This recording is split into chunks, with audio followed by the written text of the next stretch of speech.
Fundamentals. This is going to be pretty quick. I'm going to try and do a sort of whistle-stop tour. So I've sectioned it off. Okay, we're going to look at training, nutrition, and recovery. Broad brush. All right, I think I say this in terms of why we're going to cover just the fundamentals. I say this on all my calls, pretty much, that social media now is all we pretty much spend our time on, right? And there's just every expert under the sun telling you this is right, that's right, just telling you different things. And hopefully this is just going to be the basics. Okay, straight to the point. It's probably going to be as reductive as I can make it. Ben will tell you. I mean, he's had as much education as anyone in the room. The physical development and the topic of that is pretty complex as a topic, but I'm going to try and distill it down and make sure it's as basic and kind of actionable as possible. There are some resources as we go through as well. So everyone got their phones on? Yeah, cool, happy. Sick. Okay, so the reason I've left this in there in terms of knowledge is not power. Everyone thinks knowledge is power. Implementation of knowledge is actually the thing we don't want to look at. So as we go through this, obviously note it down. Okay, make sure you're making notes and taking things. But when you go away in the next 2 to 4 weeks, just making sure you actually are implementing these things and thinking about it. If you've got a coach, they should be doing it for you. If you haven't, either look at getting one or do it yourselves. Hopefully this gives you the tools to do that. So physical preparation first. We're going to look at aerobic capacity. The actual definition of aerobic capacity is your body's ability to efficiently utilise oxygen. So that's just a basic broad brush kind of definition of what everyone sort of hears aerobic capacity zone 2. What does it mean? That's the kind of definition. If we split it up into two portions, okay, we've got the pyramid of the aerobic base and VO2 max. So if you look at it like a pyramid, it's pretty basic to understand. So look at base building or zone 2, aerobic stuff. That's going to be the base of your pyramid. The VO2 max or the intense thing is going to be the height of the pyramid. Okay, clearly we need a wide base and a tall pyramid. All right, so everyone wants both. We can't build one without the other. We don't want a really short and stubby pyramid looking like me. And we don't need a really tall, really thin pyramid either. Okay, so we need to build a base and we need to build it up as well. All right. So I'm just going to get some answers from you. What do we think improves our aerobic base? So what kind of training? Anyone? Zone 2? Yes. What does that look like? How do we execute that? Low heart rate, slow. Not really feeling anything. Yeah, cool. So it's like a sweet spot between, you're going to be obviously walking is zone 1, you're pretty much not feeling anything. And then zone 3 upwards pretty much is going to be 70–80% upwards. In the middle of that, we've got that zone 2 stuff, which should be really conversational. So we should be able to hold a conversation. We should be finishing those sessions and being in a sort of an easy state. We should be able to go again, basically. If you've ever done a max effort assault bike workout, you're probably zone 5. You finish that and you're probably not buzzing to go again. All right, so that shouldn't be where you are. Okay, same question on the anaerobic or threshold side. What kind of training do we think improves the VO2 max? Yeah, hill sprints, yeah. So, yeah, the opposite end of the scale, right? So just that max heart rate stuff. Basically, we're looking at, for VO2 max, really sort of 5 to 9 minute efforts. Okay, so nothing super short, but they should be about 80–90% effort. So again, you're finishing that and taking a decent amount of rest to recover, recoup, and go again. So they should be repeatable, but you are going to have to rest in between those sets. And again, as soon we can measure different things, but as soon as the effort level starts to really drop off below 6 out of 10 because you're just too tired, then that's probably not the adaptation we're looking for anymore. So we should probably call that session a day. But essentially, those are the two brackets that aerobic capacity is going to fall into. We're either going to be doing it easy or doing it hard. Typically, the mistake that people make is they run too hard, or whatever the domain is. If we take running, they run too hard for their easy runs and they go too easy on their hard stuff. So they exist in this shitty middle ground that doesn't really get anywhere. Everyone happy with that? That sort of makes sense. So the easy stuff needs to be easy, hard stuff needs to be hard. Again, basic. All right, cool. Strength training. So we're going to again bring this into a couple of different buckets. So lower body, upper body, and core. Again, mega basic. That's not me, by the way. I know you were thinking 500 kilo deadlift. Definitely not me. Okay, lower body. So we've got a couple of movement patterns that we're looking at for lower body. Anyone shout them out? Anyone? Yeah, so in terms of the actual, the pattern, squat, lunge, yeah, okay, you're basically there. I'll give you it. So Bulgarian split squat falls into that. So squat, hinge, lunge, and jump. So in designing a program or looking at a program you're going to follow for military prep or just for any goal that is hybrid or functional or whatever, where we want to kind of perform well, we need to make sure these are included. So we need to be squatting, we need to be hinging, so deadlift, Romanian deadlift. We need to be lunging, we need to be jumping. I'd say Bulgarian split squat, even though it's called a squat, is sort of a lunge variation. So single leg work is obviously massively important.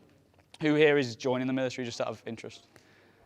Everyone, sick, perfect. Okay, cool. So if we're joining the military, clearly most of the stuff we're going to do is going to be on one leg because we're going to be running, walking, dragging, carrying, whatever. So if we're strong through that movement pattern and we're stable through that movement pattern, it's going to be far more useful rather than always just being on two feet and training that squat pattern, which has its place, but we need both in there as well. Okay. Cool. Natural progression, upper body. Anyone tell me the movement patterns that fall into upper body? Push, pull. Yeah, we're going to section those off a little bit more. So we're going to look at the direction of travel. So horizontal push, horizontal pull, vertical push, vertical pull. Okay. So it's pretty easy to figure out the movements that we're going to look at for these. Okay, they're pretty self-explanatory. But again, to have a well-rounded both physique and athletic capacity, we need both of these or all of these included in the program. And again, if you make it super simple when you're designing like an upper body session, if you just hit these, you pretty much hit most of the stuff. If you bolt on some arms afterwards, happy days. All right, so as long as we're hitting horizontal and vertical, both push and pull, we're happy. And again, we can look at body weight, we can look at the weighted stuff. That's the sort of nuance, but as long as those buckets are hit, happy. And again, once we've got the lower body and the upper body, we're in a good place. We now move on to core. Same thing. So functions of the core, anyone? This one's a bit more difficult. Say again? Yeah, exactly, resist movement.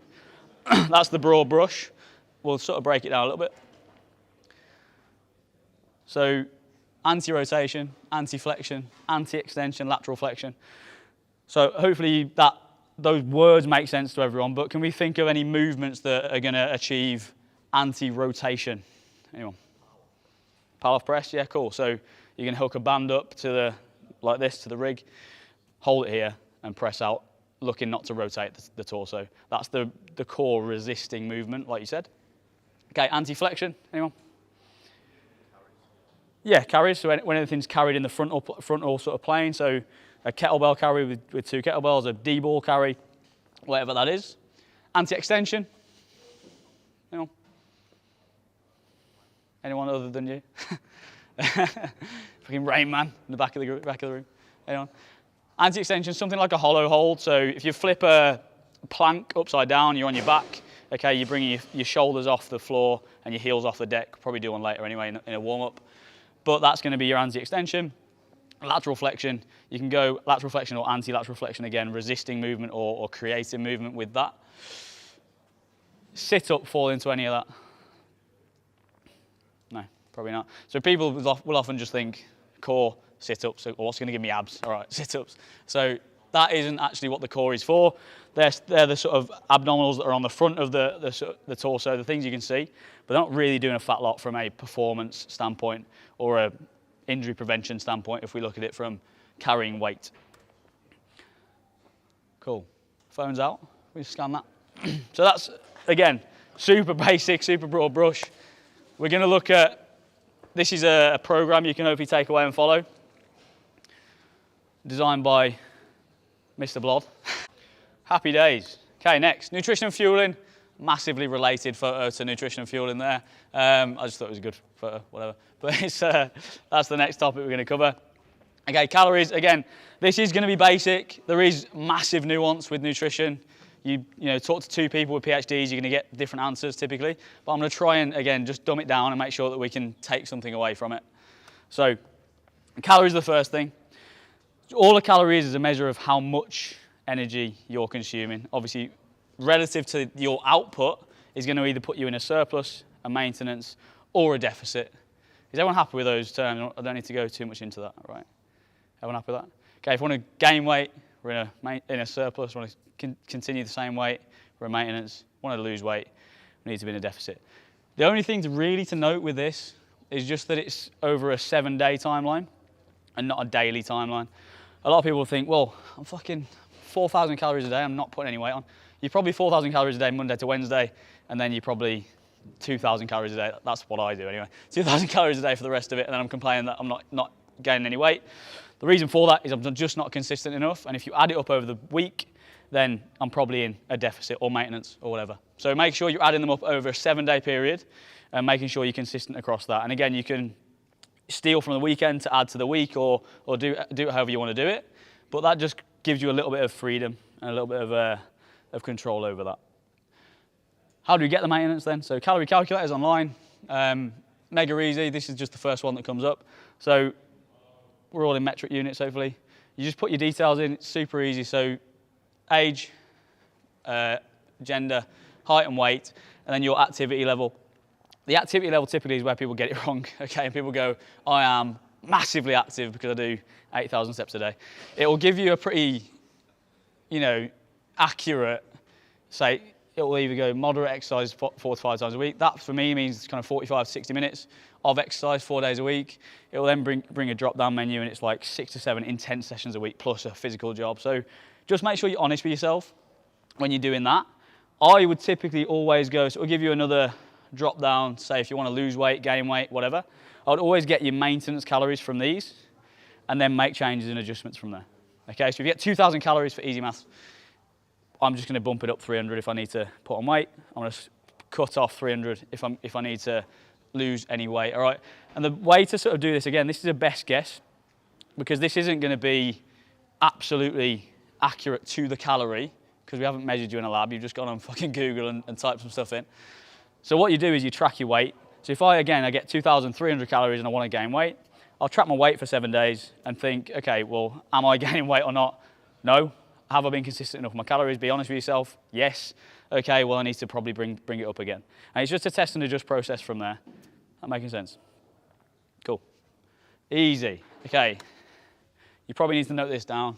I tried to keep this as simple as possible. So the only thing that these macro calculators don't account for, realistically, is kind of white swan events. So a big 10K run, a 10 miler, climbing Snowdon at the weekend, those kinds of things that are massively energy intensive, but maybe aren't written into your weight training. So typically, especially when I calculate calories for clients, it's going to be the steps they give me and the strength training sessions that we're taking into account.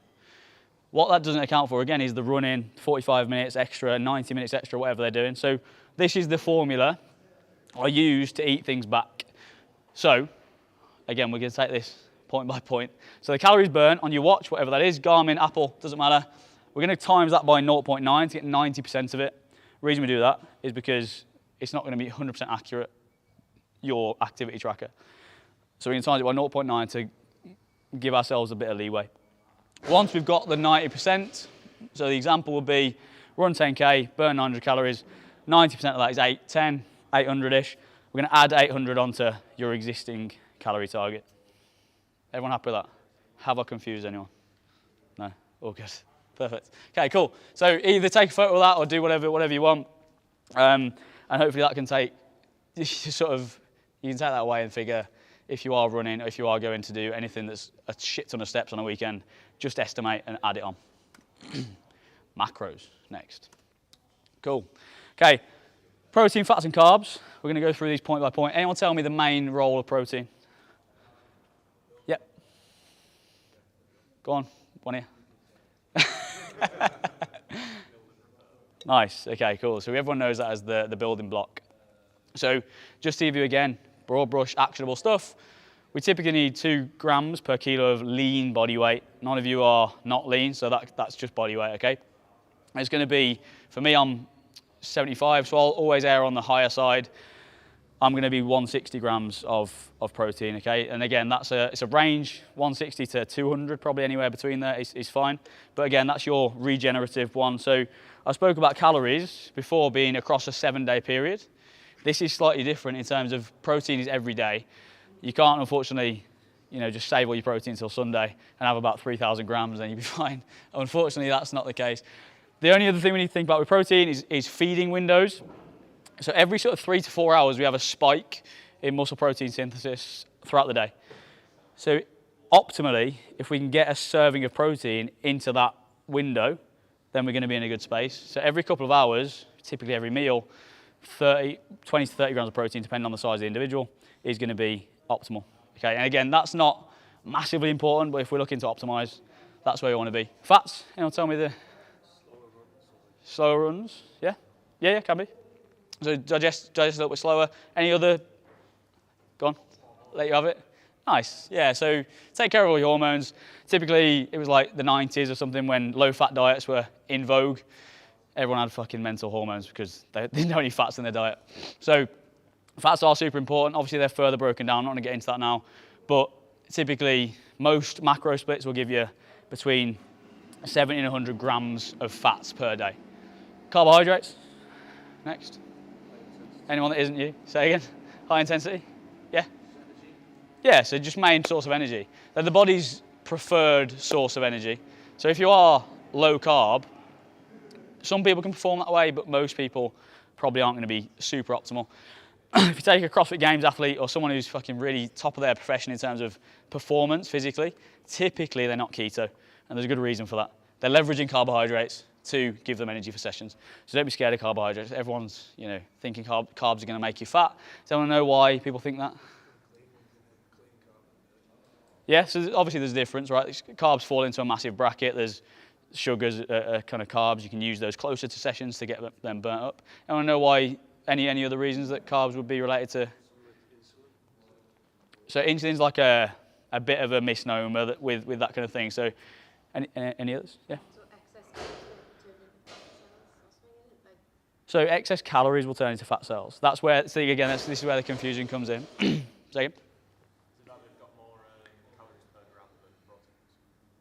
Yeah, so that's one thing. So again, if we're controlling for calories, that shouldn't matter, right? So if we're just getting our calorie target and hitting those things shouldn't matter. I'm going to tell you it because we'll be here all day. So effectively, carbs bring with them 3 grams of water per gram of carbs. Okay, so if we increase carbs by 300 grams, it's a kilo of water we're putting on, all right? So when people drop carbs away from their diet and they went from 300 grams to 0, of course, now they've lost a fucking kilo of water every day. So over 7 days, you get these mental shreds, mental kind of, I've lost 8 kilos in a week. Great for marketing, not so good for fat loss because it's not fat you're losing, it's water. Makes sense? Yeah? First, let's go back to the protein. So if you're going off the kilograms of body weight, say whenever I do a hard session or a hard day, I need to uptake my protein. Is that, or should you keep it steady? Is there something to be said for adding extra protein if you're on a harder day? Should be steady, I think. Should be steady all the way through. Yeah, so the sort of research is 1.6 to 2.2 grams per kilo of body weight. So if you're doing 2, you're already at the higher end. All right, so you don't really need to increase it, no. All right, yeah. Sorry, say it again. There was a drop barber. High glycemic foods cause insulin resistance. Not really. So again, this is something that is pushed by kind of social media. It's more of a fucking marketing ploy to confuse people and get people onto their, low carb recipe books or whatever. But like glycemic index is a real thing, yeah. So you have high glycemic, low glycemic index carbs. But realistically, again, if you are controlling for both lean mass and calories, then you're going to be in a good place, all right? And obviously there's a kind of underlying narrative that 80% of this food should be coming from good whole sources, oats, potatoes, whatever you've got, and not ideally like Mackey's chips and Haribo's. But again, they have their place. Haribo's are great if you're in the middle of a 30-miler, okay? You don't want a fucking bowl of sweet potato mash in the middle of a 30-miler, right? So there is time and a place for sugary carbs. It's just about putting them in the right place, okay? Cool, next. Scan this for me, please. Hopefully you can save that to your files or whatever and have a little look at that afterwards, okay? Everyone got that? Just wait for you. Cool. Sleep and recovery, Everyone happy with that? Can they spot blood? Anyone? No? I'm standing on someone's boots, right at the back in the corner there. I can't touch the floor. Fantastic. All right, cool. First thing we need to talk about is sleep. We've got all these buckets that sleep's going to affect. So we've got duration, quality, habits, cycles, tracking, and routine. We're going to look at all of these individually, but again, I'm going to try and do it fairly quickly. So duration. Anyone know ideally how much we should sleep? Yeah. Yeah, 7 to 9 hours a night is great. Obviously, 8 hours falls into that, so 8 hours if you can. If we can't sleep 8 hours, then we need to leverage quality. The way we do that is our habits around sleep. So whether that's in the morning or in the evening, we need to think about our almost sleep hygiene, you could kind of term it. So how many hours before bedtime do we sort of turn off our screens? How many hours before bedtime do we stop drinking caffeine, and stop eating food? Does anyone know the effect caffeine has on sleep? It keeps you awake. Fantastic. Yeah, it does. Anyone know how long it lasts in the system? Half-life? Yeah, the half-life. Yeah, so it has about a half-life of sort of 6 hours, and a quarter life even longer than that. So if you are having caffeine throughout the day, if you can have a curfew of sort of 2 o'clock, 1 o'clock, depending on how sensitive you are to it, you're going to put yourself in a better state. Oftentimes, people at 5 p.m., 4:30 p.m., I'm going to get through the last half an hour of work, I'm going to have a fucking double espresso. And that's obviously going to affect your sleep. Even in Europe, I don't really understand what's going on, but you know, they're having like dinner at 10 p.m. and smashing espressos. Not sure what's happening there, but maybe they've just got a massive tolerance for it. But again, most people will say, oh, well, you know, caffeine doesn't affect me. For that to be true, you know, it's pretty unlikely. I think it's like, for caffeine to not affect you that much, it's either you've had a shitload of it, so you've built up a massive tolerance, or you're just so nullified to the effects because, you haven't slept properly for probably months or years. You don't know actually what a good sleep feels like.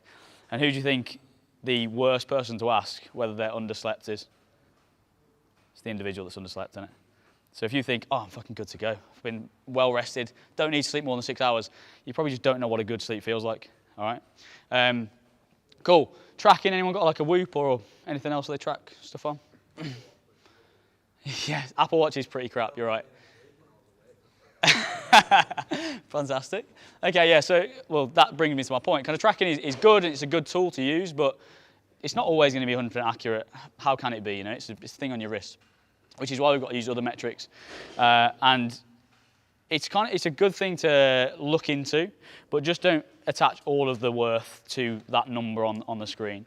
So it can probably inform the habits you want to influence your sleep with, because if you again have caffeine a couple of hours before, you then look at your Whoop and you're like, oh fucking hell, 2% recovered this morning, then hopefully the next day you're going to use that as a little bit of a behaviour change to stop having that caffeine. So hopefully it can drive a little bit of behaviour change, but again, don't just be too dogmatic with it. In terms of routine, before you go to bed, like I mentioned, limiting light is going to be massive. Making sure that the room is cool, so open your windows, certainly in the summer, is also going to be massive. And then I think in the morning, if you can get up and look into getting into some daylight, that is always going to help you out as well. It just sets a little bit of a physiological timer to then release the right hormones 16 hours later, okay? So making sure that that's, again, in your routine to leverage the quality of sleep, and in an ideal world, getting 7 to 9 hours from a duration perspective. Happy with that?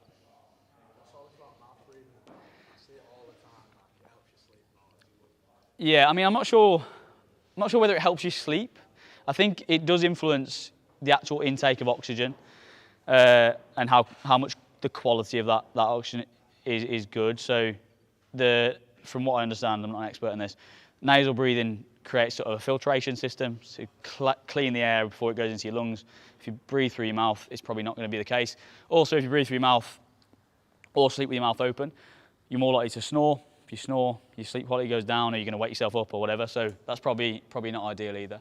But if you want to take your mouth, you can do. Look like an absolute psycho in bed. I'll probably do that in a couple of months when I get into that. Okay, so this is the kind of recovery pyramid.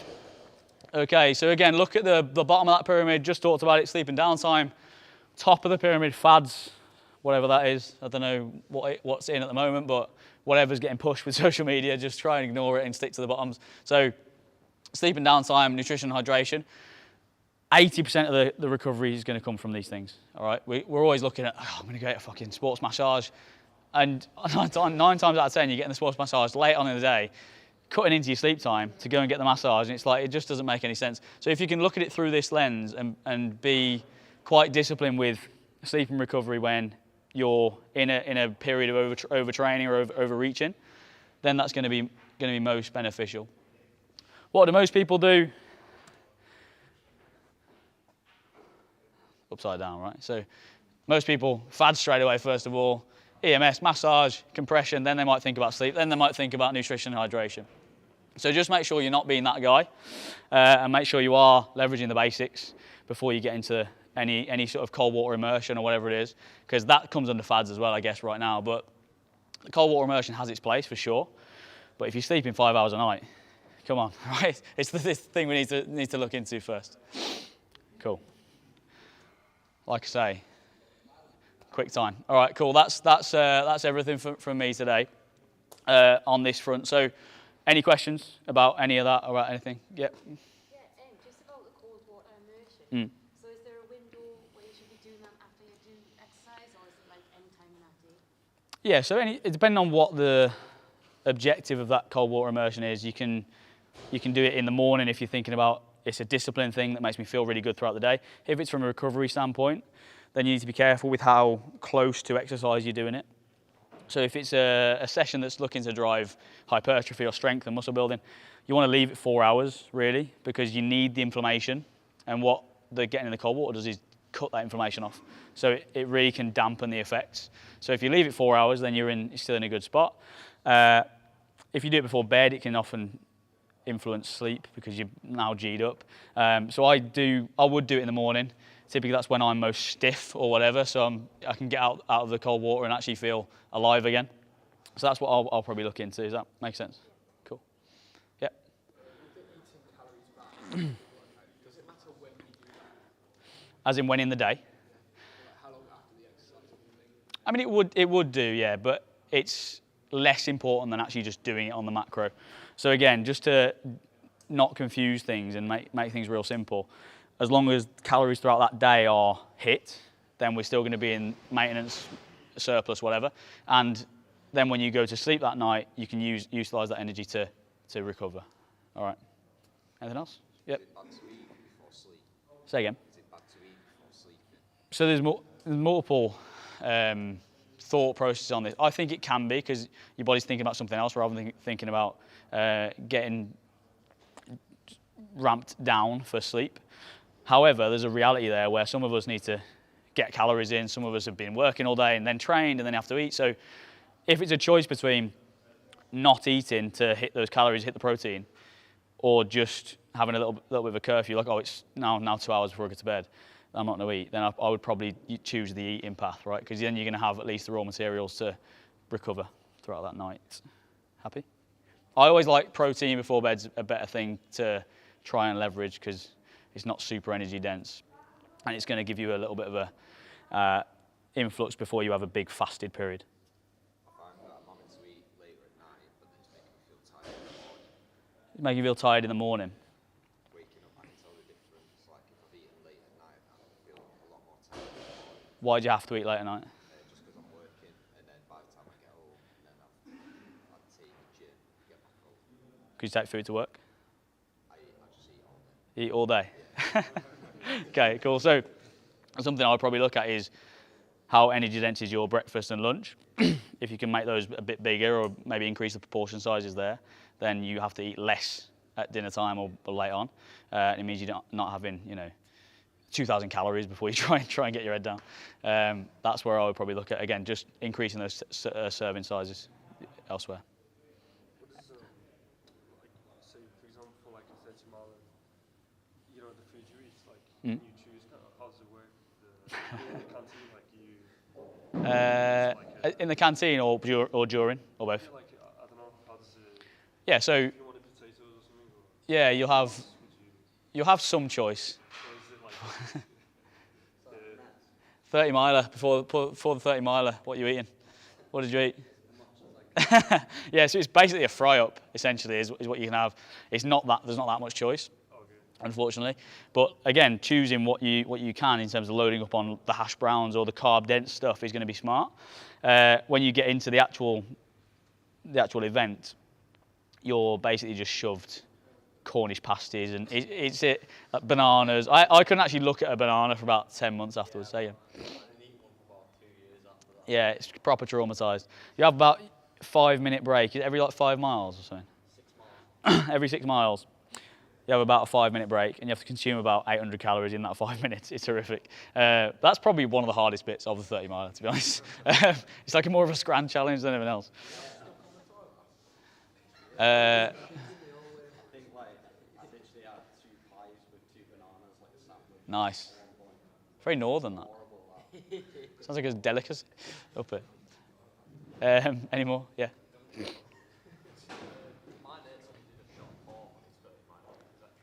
No. Maybe at the end.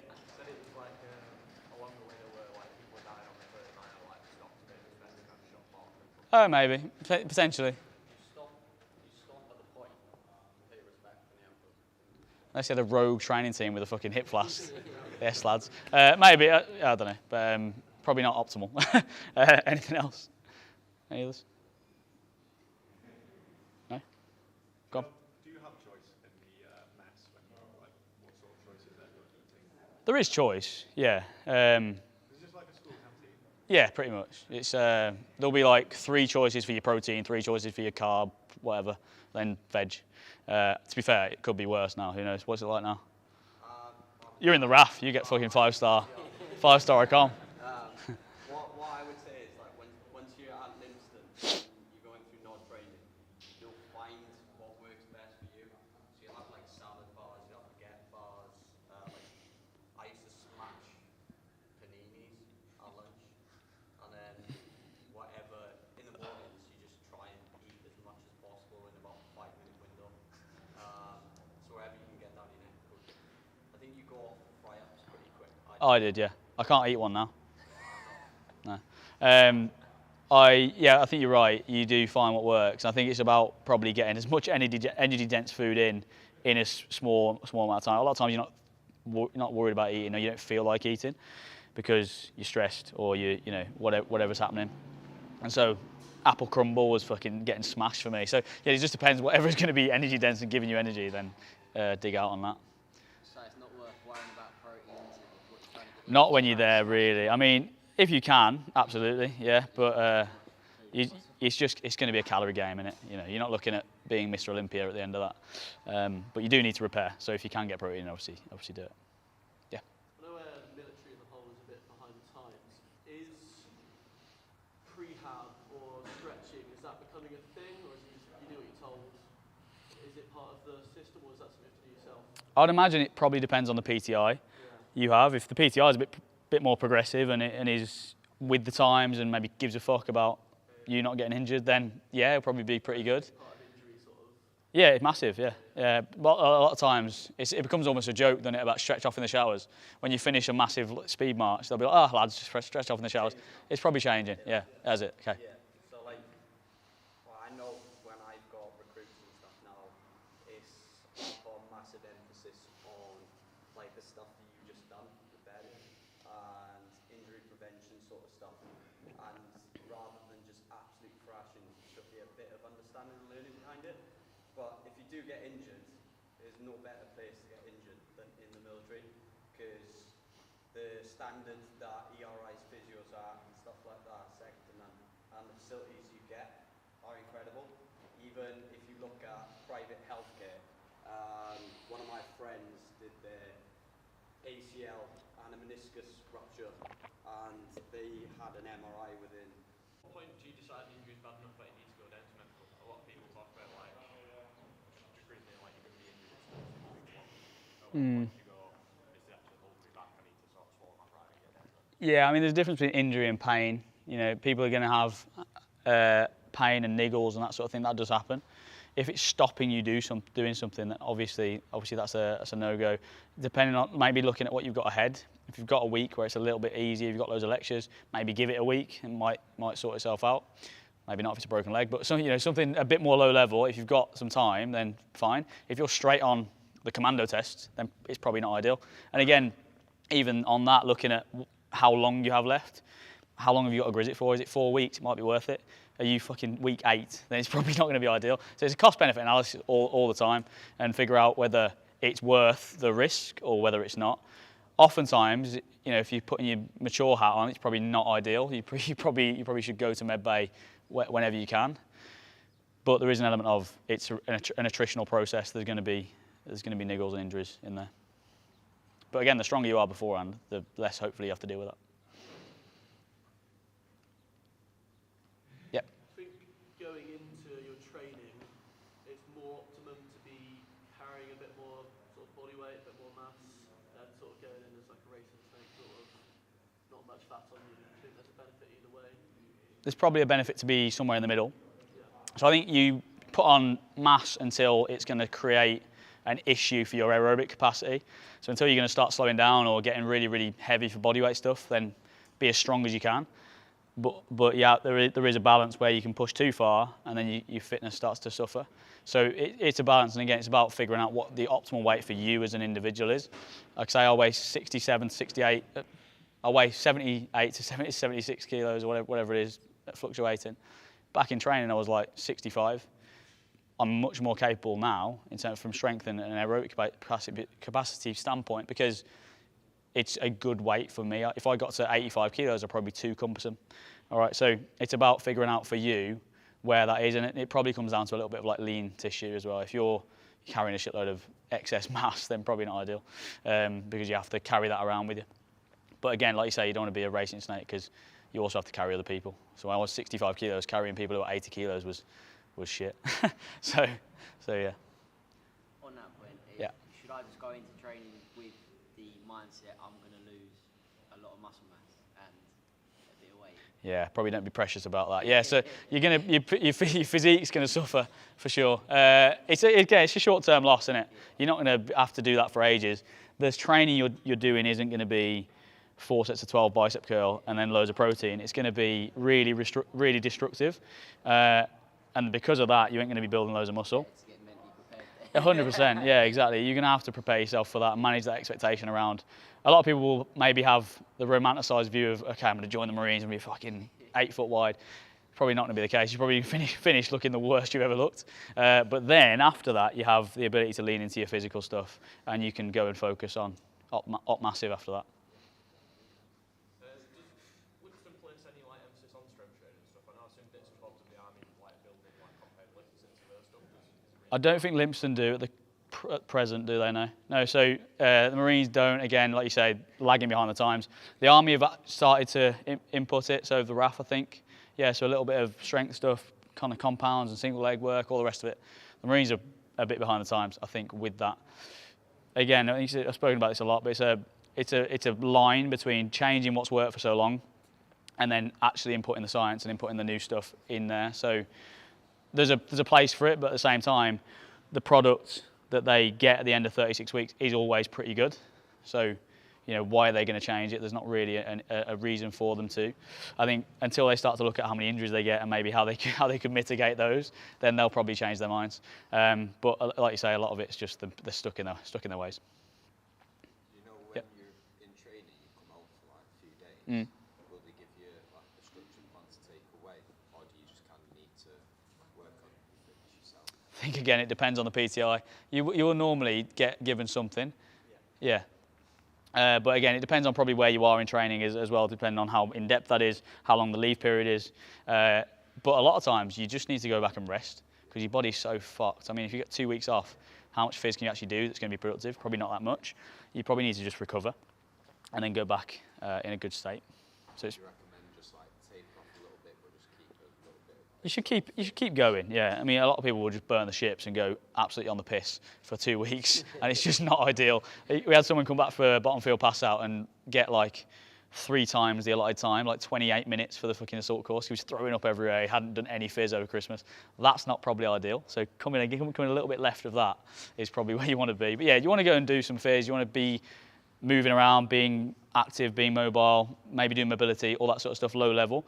Treat it like 2 weeks of kind of deload where maybe intensity is fairly high, but volume is really, really low. All right. Do you recommend taking creatine during that time? Or Yeah, why not? would it have a, Yeah, it probably wouldn't have a massive effect, but it's not going to hurt you. how many grams would you say like per day? 5 grams a day every time with creatine. There's not really much point in taking more or loading it or anything like that. Creatine should be 5 grams a day unless you're massive, and then you're going to want to take a bit more. But it's just going to saturate the muscle. So if you're taking it consistently enough, eventually it's going to saturate the muscle. All right. Anything else? Cool. Happy days. Same again, quick break, just dress over and ditch your notepads basically. And just come back over and we'll